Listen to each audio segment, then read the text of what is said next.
Բարև ձեզ սիրելի հերոստայտող բարեկամներ, անգամ եւս կողջունեմ ձեզ AMG-ի հերոստանգերության հիմնական հաղորդաշարը։ Այսօր պիտի խոսենք պատմության այն էջերեն մեկուն մասին, որ հաճախ մեզի համար անագնկալ բացահայտումներ կբարունակի։ Վերնակիրը ադոր համար պետք է ասենք բյուզանդական գայսրեր հայկական ձակում ունին։ Բյուզանդիոնի հայազգի գայսրերու մասին շատ գրքեր գրված են, շատ աշխատանքներ եղած են, շատ պատմական, փաստագրական աշխատանքներ վերջված են։ Իհարկե, մենք մեզի համար հայերս, մենք բոլորս կուզենք տեսնել այդպիսի նշանավոր մարդիկ, որոնք հայազգի են կամ հայկական ձակում ունեն, եւ կամ ասենք եթե նույնիսկ ծնողները երկուսը հայ չեն, մեկը մայրը կամ հայրը հայ է։ Բյուզանդական գայսրությունը հռոմեական գայսրության արևելյան ժառանգորդը շուրջ 1000 տարի գոյատևեց եւ իր քաղաքական, ռազմական, մշակութային եւ կրոնական աստեցությունը տարածեց 3 ցամաքամասերում վրա։ Ահավասիկ կամած նայենք թիվ 1-ը Եվ ցեզ այստեղ ես ցույց կտամ առաջին նկարից ամիջապես հետո թե ինչպես անցանք մենք երկրորդ կամ երրորդ անցերուն, որոնք այսօր կուզեմ ցեզի ներկայացնել որպես հայեր, որոնք բյուզանդիոն գայսրության մեջ շատ երևելի անձեր եղած են նույնպես նաև գրնամսել իրենց բյուզանդական պատմության մեջ շատ մեծ դեր խաղացած են։ Ահավասիկ բյուզանդիոնի հայազգի գայսերներ այս նկարը վերցեցի այն հեղինակութենեն, որ մեջը հստակորեն գսե թե ինչպիսի թագավորներ, թագուհիներ, իշխաններ, զորավարներ մեծ դեր խաղացած են բյուզանդիոնի մեջ։ Նախքան բյուզանդական գայսրություն անունը, անվանումը անդադառնալու, գուզեմ շատ կարևոր բացահայտում մնալ, որ հավատացեք, որ շատերը նույնիսկ այդ օր մասին գուցե եւ առաջին անգամ պիտի լսեն։ Հեղինակն է գերմանացի Հիրոնիմոս Վոլֆը մասին։ Հիրոնիմոս Վոլֆը, որ ծնվել է 1516 թվականին եւ մահացած է 1580 թվականին, գերմանացի հումանիստ եւ բանասեր անձմն է։ Ան 1557 թվականին գհրադարագե Corpus Historia Byzantine։ Թիվ երկրորդը եթե մենք հիմա նայենք, պիտի տեսնենք, որ այս վերնակրով Corpus Historia Byzantine աշխատությունը եկած է մեջտեղ եւ Վոլֆի կարևորությունը այն է, որ ան առաջին անգամը լալով արևելյան հռոմեական գայսրությունը անվանած է բյուզանդական գայսրություն։ Սակայն պետք է ընդգծել, որ Վոլֆ չստեղծեց Բյուզանդիա անունը կամ Բյուզանդիոնը կամ Բյուզանդիոնում անունը շատ ավելի հին է եւ վերաբերի այն հին քաղաքին, որ պիտի դառնար Կոստանդնուպոլիս Կոստանդին գայսի կողմը։ Թիվ երկրորդ երբ որ գնայինք, այնտեղ մենք կտեսնենք, թե ինչպես հարաճած է այս անունը եւ նորեն իրենք ահավասիկ այս անձը որ դուք կտեսնեք Corpus Historia Byzantini հեղինակն է Հերոնիմոս Վոլֆն է եւ ինքը առաջին անգամ օգտագործեց Բյուզանդիա անունը կամ Բյուզանդիոն անունը անգե առաջ բյուզանդացիները ինչպես որ գիտեք իրենք կսեբեին որպես արևելյան գայսրություն բյուզանդական գայսրություն հաստատությունը որպես պատմական անվանում ասիջանապար ցևավորվեցավ 16-րդ եւ 17-րդ դարերուն եւ անգե հետո երբ որ մենք Բյուզանդիոն գսենք կամ բյուզանդական գայսրությունը գսենք նոր կհասկանանք թե այն ինչ որ այստեղ երրորդ նկարի մեջ գծեցի ցույց տամ այն քարտեզը, որ նաև թե ինչքան մոդիկ էր Հայաստանը Բյուզանդիոնի։ Մենք ընդհանրապես հարևաններ եղած ենք, հավասի կտեսնեք այս կայսրները եղած են հայազգիներ։ Եվ 4-րդ նկարով եթե մենք անդրադառնանք, կտեսնենք, տեսեք, այդ կոց կարմիր բաժինը արևմտյան ռոմեական կայսրությունն է։ Չմոռնաք, որ ռոմեական կայսրությունը այս բոլոր միջերկրական ծովի շուրջի երկիրներն են եղած, բայց կարմիրը եղավ արևմտյան ռոմեական կայսրություն, իսկ այս մանիշակագույնը եղավ արևելյան կայսրություն։ Իսկ բյուզանդացիներ իրենք գոչեին իրենց Կոստանդնուպոլսո բնակիչները, մենք այսօր զանոնք բյուզանդացիներ կգոչենք, բայց անոնք իրենց բյուզանդացիներ հասկացողություն չի եղած այդ երկրի մեջ, կրնակ երևակայել, այլ բարձրապես անոնք իրենք գոչած են մենք ռոմեական կայսրությունն ենք, ինչպես հետո մի ուրիշ ժամանակ նաև ծույդի անդրադառնամ այս ռոմեական կայսրություն հասկացողությունը, թեև 5-րդ դարուն արևմուտքի մեջ վերջացավ, իսկ արևելյանը 1000 տարի գոյատևել են հետո մայիս 29 1453 թվականին Մեհմեդ II Օսմանցի սուլթանը բաշարեց եւ վերջին կայսրը եղավ Կոստանդին 11-րդը, որ չուզեց փախիլ, թողնել Կոստանդնուպոլիսը առանցին եւ ինքը այնտեղ բادرազմելով զոհվեցավ։ Շատ բարի։ Ուրեմն հայերը բյուզանդիական կայսրության մեջ դարձյալ եթե մենք թիվ 4 երթանք եւ հոս պետք է տեսնենք թե ինչու համար շատ մոդիկ էր Հայաստանի եւ Բյուզանդիոնի երկկողմանի հարաբերությունները։ Տարեր շարունակ հայ իշխանությունները, զինվորները, պետական գործիչները սերտ կապեր ունեցած են Բյուզանդիոնի հետ, երբեմն գաբերը եղած են դաշնակցային իրարու հետ համագործակցելով, բայց նաև եղած են ժամեր, ուր հագամարտություններ տեղի ունեցած են։ Նամանավանդ պետք է ասեմ 5-րդ դարեն հետո, երբ հայերս դարձանք մենք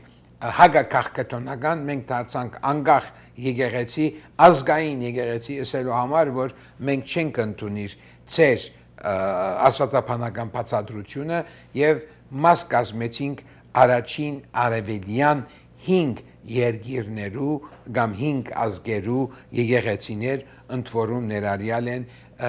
Ղբտիները, Եգիպտոսի Ղբտիները, Էթիոպիացիները, Ասորիները եւ Հնդկաստանի քրիստոնյա համայնքները։ Ուրեմն 4-րդ դարեն սկսյալ հայ զինվորականները ներկայություն ունեցան Բյուզանդիոնի մեջ, բանակի մեջ մեծ բարձր աստիճաններու հասան։ Հետագա դարերուն անոնք կդառնան գայսերական բանակի ամենակարևոր ուժերեն մեկը եւ հետո իհարկե կդառնան գայսերներ։ Հայկական ցակումով զորավարները ղեկավարներ դարձած են եւ մեծ պատմական անգյունաթարցներ օգնած են Բյուզանդիոն կայսրության վերագազմման եւ նաեւ շատ հաղթանակներու։ Այս երևույթը այնքան նշանակալից էր, որ որոշ ժամանակագից օդարազգի պատմիչները մինչև 9-րդ 10-րդ դարերուն բյուզանդական պատմության մեջ գտեսնեն հայկական ռազմական եւ քաղաքական աստեցության շատ ուժեղ ներկայություն։ Թիվ 5-ը տեսնենք քանի մահատ կարևոր, ես բոլորը երևակայեցեք 15 գայսրներ եղած են հայազգի, ես այսօր այդ 15-ն հազիվ քանի մահադը պիտի բերեմ, որովհետև իրենց համար ադի անգյունաթարցային էր։ Այստեղ մենք կտեսնենք Անաստազ գայսրը, առաջին գայսրը, որ մեր առաջին գրնամսել գանկարը քաղաքալությունը եղած է 491-ին 518, Անաստազի հայկական ծագումը ամբողջովին հաստատված է եւ անոր քաղաքալությունը կարեւոր է բյուզանդական պետության տնտեսական զարգացման տեսանկյունեն։ Անաստազ առաջինը ժառանգեց ծանր ֆինանսական վիճակ ունեցող կայսրությունը, ան իր ուշադրությունը գետրոնացուց հարգային հագարակ, այսինքն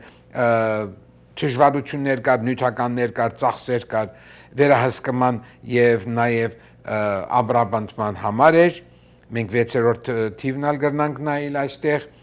նկարը, որ ինքը իր քաղաքալության ընթացքին կայսերական կանցարանը գուդագեց հսկայական բահուստներով, այն ֆինանսական գայունություն տվավ բյուզանդական կայսրության։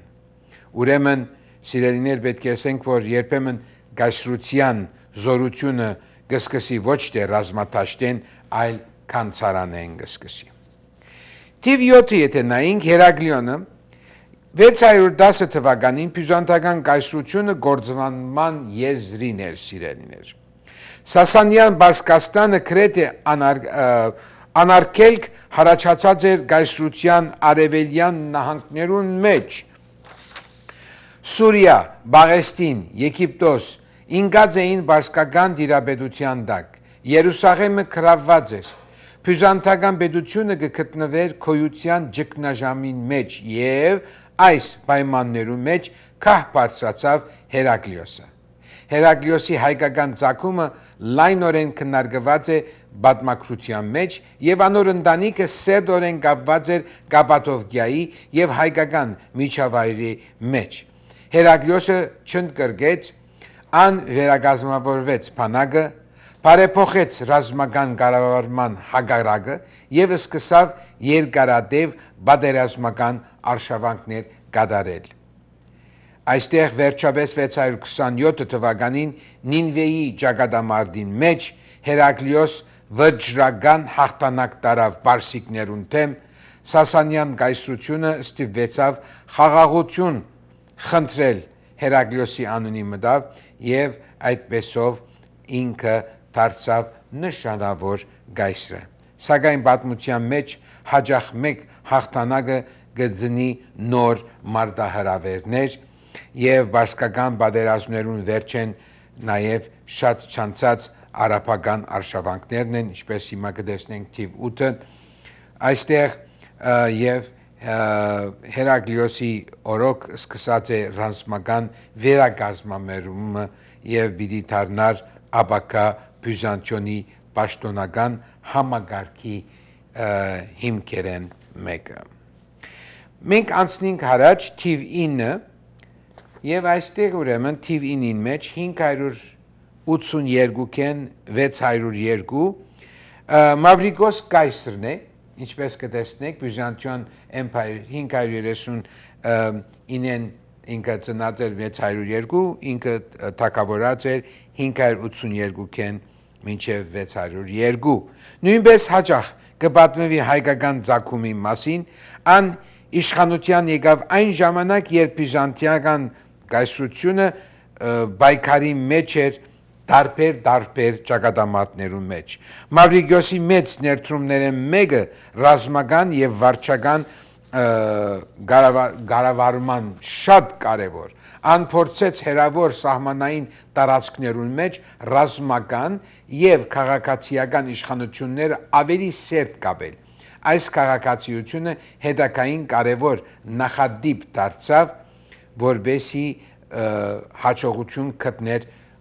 պատերազմելու մեջ պարսիկներուն, սալավուններուն եւ նաեւ արաբներուն։ Սակայն անոր խիստ ֆինանսական քաղաքականությունը եւ բանակին վճարումներու գրջադումները դժգոհություն ստեղծեցին եւ դժբախտաբար 602 թվականին ան դաբալվեցավ եւ սպանվեցավ պատմությունը ցույց տվավ, որ նույնիսկ ուժեղ գայսրը չի գրնար անդեսել զինվորներու եւ հասարակության դժգոհությունը։ Այստեղ վիդիկամսելու համար թիվ անպայման 10-ը ունինք շատ կարևոր երկու անձեր, մեկը Լևոն երրորդն է, թիվ 10-ը, եւ նաեւ Լևոն 5-րդ թիվ 11։ Ես կուզեմ կենտրոնանալ նախ թիվ 10-ին վրա, այստեղ 717 թվականին արաբական բանակները գրգին գշարժին թեպի Կոստանդնուպոլիս, գայսրության մայրաքաղաքը վտանգված է։ Քաղաքը բարձրանա Լևոն երրորդ եւ Լևոն հայկական ցակման հարցը պատմագիտական մեծ վեճերու մեջ է, բայց այն սերտ կապեր ուներ փոքր Ասիո եւ հայկական ռազմական միջավայրերուն հետ։ Այստեղ կփաստվի, որ իր մայրը հայ է, իսկ հայրը ասորի եւ ադոր համար է, որ հույները գոչեն Լևոն երրորդը իսավորացի կամ ասորի որպես։ Քաղաքի հսկայական բարիսպները բյուզանդական նավադորմիղ եւ հունական գրագը դարձած արաբական բանակներուն թեմ բաշարումը կցախողի արաբները ետ կքաշվին եւ Լևոն երրորդ հաղթական դուրս կգա։ Իսկ Լևոն 5-րդը, այստեղ թիվ 11-րդ նկարն է կտեսնեք, միակ հայ ցակումով բյուզանդիանցի կամ բյուզանդիոնի գայսրն է, որ իրեն գդրվի հայու մակտիրը։ Անոր համար իրեն գսեն Leo the Armenian, Leo հայը, որ 775 թվականեն մինչև 820 թվականը ապրած է։ Բյուզանդիանի գայսրներ 813-ին նա հիմնականում հայտնի է բուլղարների դեմ դասնամյա բادرազմ ավարտելու, ինչպես նաև բյուզանդական հաղթանակը հաստատելու այնտեղ։ Լինելով հայկական ցակման Փարսասիջան զորավար, նա ժամանակի ընթացքին մեջ դարձել է Անադոլիայի թեմ շատ ուժեղ բادرազմներ դարած է, ան կարողացել է գասեցնել բուլղարիացիներուն կամ բուլղարներուն խան գրումի կողմից Կոստանդնուպոլսո հարցակումը եւ բաշարումը եւ հավատացեք, որ 815 թվականին ինքը Լևոն հայը պաշտոնապես գհարքե եւ իր դերը գտնե իր զավակը, բայց եւ այնպես այստեղ նաեւ մեծ վեճեր գերտար 9-րդ դարուն Ռոմի հետ միասին, այստեղ ինքը մեծ դեր գխաղա եւ գվերամշակե եւ գվերահաստատե իքոնոստազիան։ Իքոնոստազիան, եթե հունական եկեղեցի կացածեք, հայկական եկեղեցին կտեսնեք խորանը եւ երբ որ բաց է խորանը, հստակ կրնակ մինչեւ խորանը տեսնել, իսկ եթե վարակույրը կփակվի, վարակույրը ընդհանրապես գեղեցիկ նկարներով կամ խաչով գլա, բայց յետևը պատարակը գշարունակվի, ինչպես գիտեք,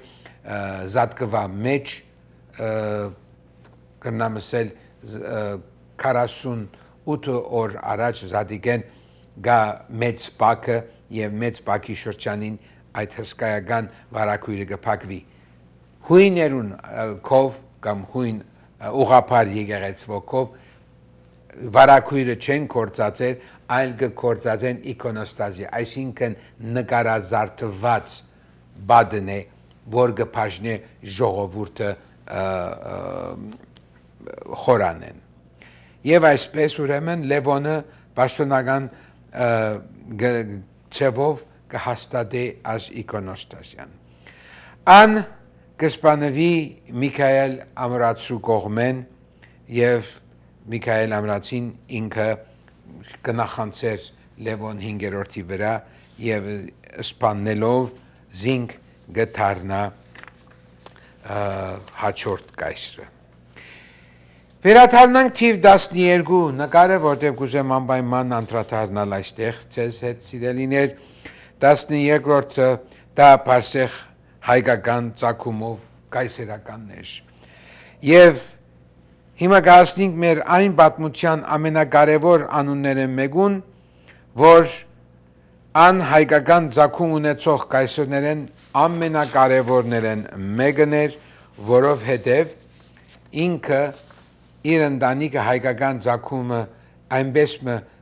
հաստատվի, որ Փարսեղ ծնած էր հասարակ բարձ ընտանիքիմը, բայց սակայն ան իր կարողություններու, քաղաքական ջգունություններու եւ ռազմական դաղանթի շնորհիվ բարձրացավ մինչև գայսերական կահը։ Սա ինքնուշագրավ պատմությունն է, բայց Փարսեղ առաջինի մեծությունը միայն կահ բարձրանալը չէ, սիրելիներ, ան սկսավ պետության լայնածավալ բարեփոխումներ կատարել։ Ան ամրապնդեց բանակը, վերագազմագերբեց պետական կառավարման որոշ ոլորտները, զարգ տվավ օրենսդրական աշխատանքներուն եւ սկսավ հռոմեական հին իրավական ժառանգության նորոգումը եւ ինչպես կտեսնեք արսիվ նկարին մեջ նաեւ ինքը անմահացած է քանդակներով, որոնք կհիշեցնեն նաեւ հռոմեական կայսրությունը։ Այս աշխատանքը հետագային պիտի հասներ իր կակատնագետին եւ Փարսեղ առաջինի իշխանության տարիները կհամարվին բյուզանդական կայսրության վերելքի նոր շրջանի սկիզբը։ Այստեղ օրենքի մեծ բարեփոխումը, որ կատարված էր Փարսեղ առաջինի կողմեն Լևոն մինչև 6-րդի օրերուն բյուզանդական օրենքները, որոնք մեծ մասամբ հիմնված էին Հուսիգյանոսի իրավական ժառանգության վրա, ինքը բերավ երանորոգեց եւ այստեղ կարելի է ասել, որ մինչև այսօր Եվրոպայի բոլոր երկիրները գործածեն իրավական այդ քիրքը, ինչպես հետո ապակային նաև մեր մխիթար կոշը օգտագործեց դատաստանագիրը, այնպես նաև օգտագործեց մխիթար կոշը նաև այս Փարսեղ առաջինի օրինակիրքներն։ Անցնենք առաջ Հովանես Չմշիկ զորավարը։ Հովանես Չմշիկ զորավարը, եթե չեմ սխալի, թիվ 13 պետք է լա, Հովանես Չմշիկ զորավարը գայսերներ 969 թվականին բյուզանդական կահին բարձրացավ։ Անհայկական ցակում ունեցող ամենանշանավոր գայսերներեն մեկն է։ Այո, տեսեք այստեղ եւ ուրեմն Չմշիկի բարին ստուկապանության շուրջ կան տարբեր կարծիքներ, բայց հայկական աղբյուրներու եւ պատմագիտական ուսումնասիրություններու մեջ անոր հայկական գաբը լայնորեն ներկայացված է։ Մինչև գայսր դառնալը ան արդեն մեծ համբավ վաստակած էր որպես զորավար։ Եվ կահը բարձրանալեն յետ ան շարունակեց իր ռազմական քաղաքականությունը արևելքին մեջ բյուզանդական բանակը նոր հաղթանակներ տարավ։ Սուրյան դարձավ բյուզանդական ռազմական արշավներու հիմնական ուղղությունը։ Չմշիկը հաջողությամբ բայկարեցավ արաբական ուժերուն թեմ եւ ընդարձակեց կայսրության աստեցությունը։ Ան նաև պատերազմեցավ բուլղարներուն թեմ, այս շրջանին բյուզանդական կայսրությունը գրգին գվերածվեր միջերկրականի ամենազորավոր պետություններեն մեկը։ Անցնենք առաջ։ Ուրեմն Վասիլ II այս բուլղարասպան։ Տեսեք անունը վրան է Բուլղարասպան, բուլղարներու սպանողը կամ անգլերենով the Bulgarian Slater։ Եվ ահա կհասնենք բյուզանդական պատմության ամենանշանավոր գայսերներեն մեկուն Վասիլ II-ին։ Եվ կտեսնենք մոտ կես դար անմնաց կայսերական կահին Վասիլ II-ի մակեդոնական հարստության ներկայացուցիչներ ինքը անսովոր գոշտ գարկաբահ եւ ռազմական կարողություններ ունեցող ղեկավար մներ, ուսյալ էր, բարձրակույն ուսում ուներ, բայց եւ միևնույն ժամանակ լավ ռազմիկ էր։ Ադոր համար էր, որ հիմնական հագարագործը հույներուն կամ բյուզանդացիներուն բուլղարական գայսրություններ, դասնամյակներ շարունակ պատերազմելով իրարու թեմ, այդ պատճառով Վասիլ II ստացավ պատմական մագանունը բուլղարասպան, որովհետև ինքը վերջնական մեծ չարտ մտավ Բուլղարիո բանակին եւ այդպեսով գետրոնացուց իշխանությունը ամրապնդեց պետական կանցարանը։ Բանակը դարձուց կայսրության ամենաակտիվ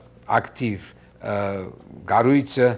ան նաեւ ուժեղացուց բյուզանդիական աստեցությունը մինչև Կովկաս։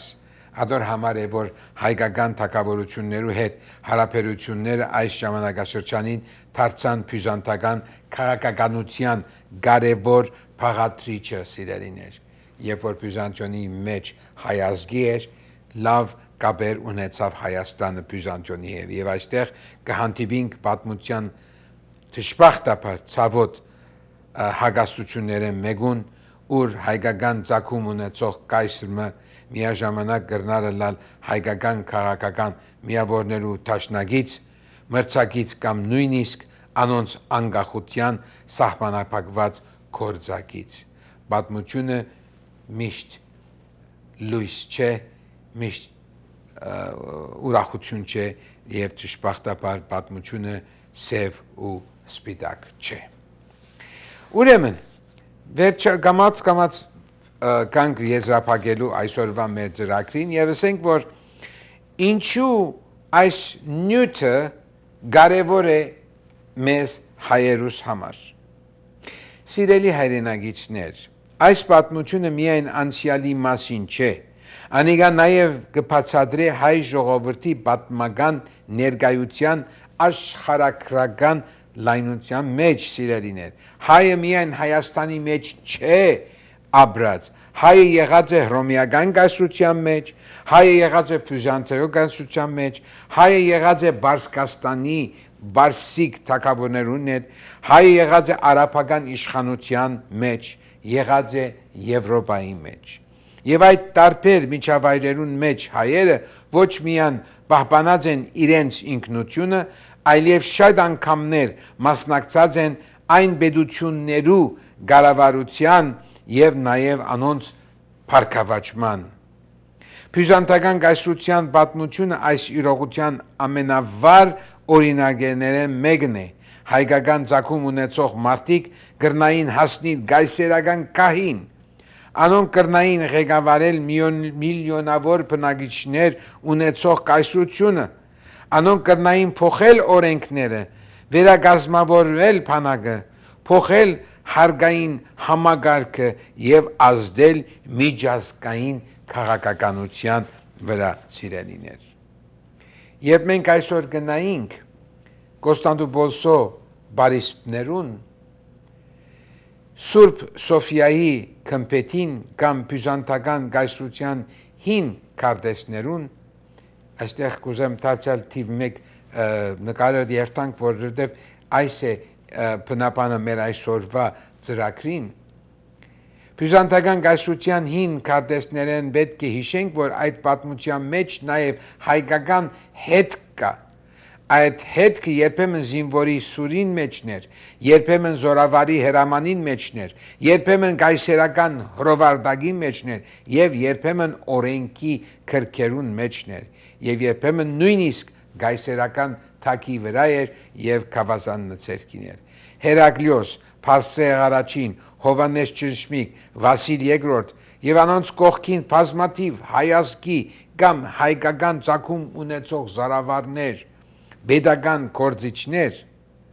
անոնք դարձած են բյուզանդական կայսրության պատմության անբաժանելի մասնիկը եւ այս պատմությունը մեզի կհիշեցնի կարևոր ճշմարտությունը։ Հայ ժողովրդի պատմությունը միայն այն պատմությունը չէ,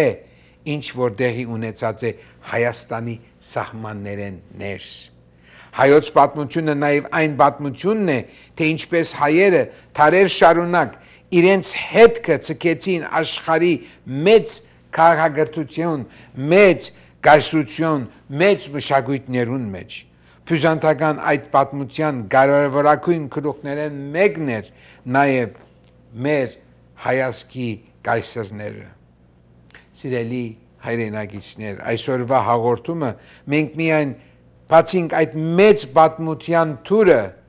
որովհետեւ մեր երիտասարդները կոնե լսեն, հասկանան, սիրեն ու սորվին մեր անցյալի պատմությունը։ Բյուզանդական կահին հասած հայացքի կայսրներու պատմությունը լի է քաղաքական ելևէջներով, բادرազմներով, թավատրություններով, սիրո, ամուսնության, թավաջանության, եկեղեցական համագարկերու, հագահայկական կամ հայկական իշխանություններու հետ համագործակցություն եւ այդ պատմությունը արժանի է, որ մենք զայն շարունակենք, մենք հասկանանք, սորվենք եւ շարունակենք։ Ուրեմն սիրելիներս, մնացեք հավատարիմ մեր պատմության եւ ամենակարևորը ճանչնանք մեր պատմությունը։ Այս մեր հաղորդաշունը եւ հատուկ կուզեմ շնորհակալություն հայտնել AMG հերոստանգերության, որ արիթը գտրվի, որ երիտասարդները կամ միջահասակները, թեկուզ ծերերը, որոնք իրենց կյանքի մեջ չեն լսած այս նյութերը, լսեն, սիրեն եւ սորվին, սիրելի հայրենակիցներ։ Եվ այսպեսով կավարտեմ իմ այսօրվա ելույթը, կցանկանամ ձեզ բոլորիդ բարի աշխատանք, բարի կյանք եւ մեր մայր հայրենիքին պայծառ երկինք եւ կանաչ ճանապարհ։ Ցտեսություն մինչեւ մյուս շաբաթ։